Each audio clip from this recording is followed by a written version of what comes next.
কাজী সাহেব চিন্তা করতেছে, আমিরুল মুমিনিনের সন্তান, একটু আস্তে করে পিটায়, আস্তে করে বিচারটা করি।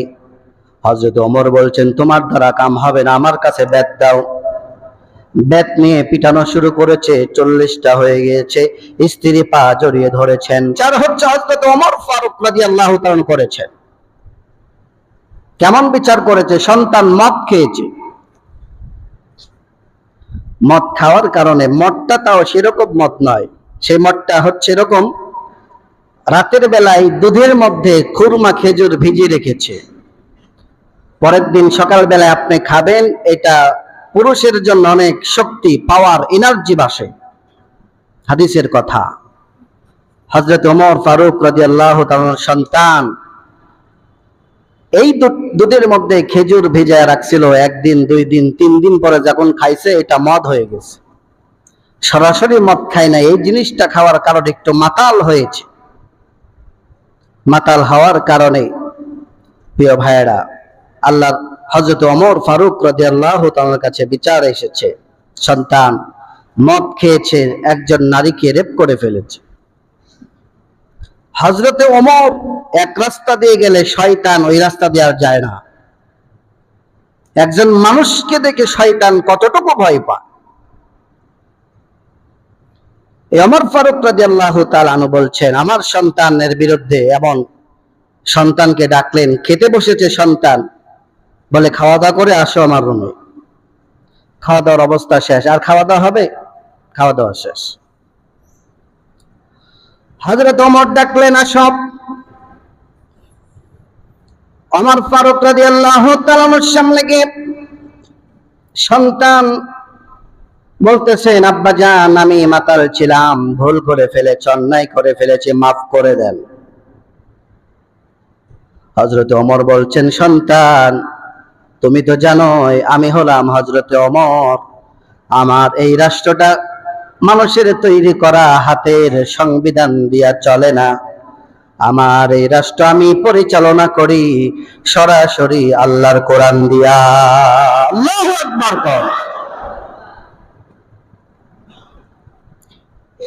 হযরত ওমরের সন্তানের বুঝতে আর বাকি নাই। স্ত্রী পা জড়িয়ে ধরেছে, স্বামী আমার, সন্তান এবারের মতন ক্ষমা করে দেন।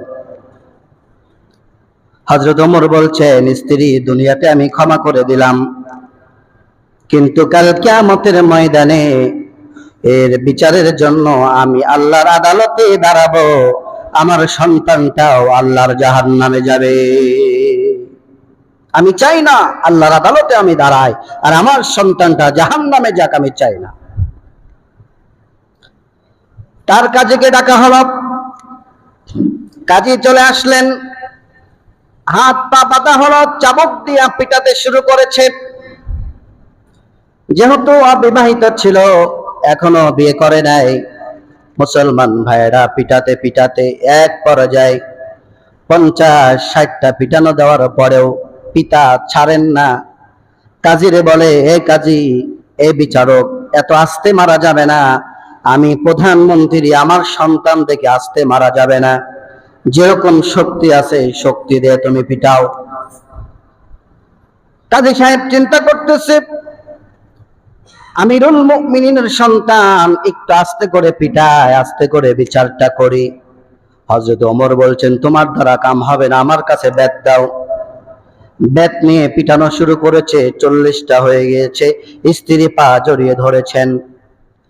স্ত্রীকে বলেন, ও স্ত্রী, তুমি ছেড়ে দাও, আল্লাহ রাব্বুল আলামিনের হুকুমের আইন দিয়ে আমি বিচার করতেছি, আমার মন মতন আমি কোনো কাজ করি না, ছেড়ে দেওয়া হলো।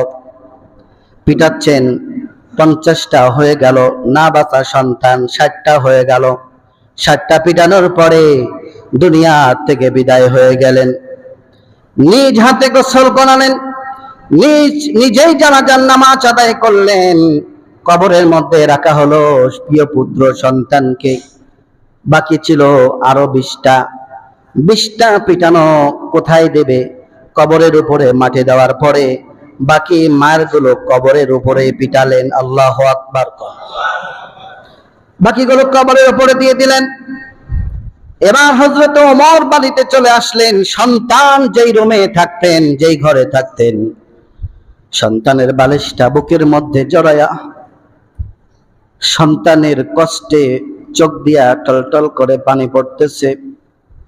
স্ত্রী এসে বলছেন, ও স্বামী, এতবার নিষেধ করলাম, আপনি আমার কোনো কথাই শুনলেন না, এখন সন্তানকে দুনিয়া থেকে বিদায় করে দিলেন, এখন আবার কাঁদেন কেন? হযরত ওমর বলছেন, স্ত্রী রে, এতক্ষণ আমি যেটা করতেছিলাম ওটা হলো আমার আল্লাহর আদেশ, আমি পালন করেছি। আর এখন যেটা করতেছি, আমি একজন পিতা, আমার সন্তানের জন্য আমার তো দয়া আছে, সন্তানের জন্য আমার তো ভালোবাসা আছে।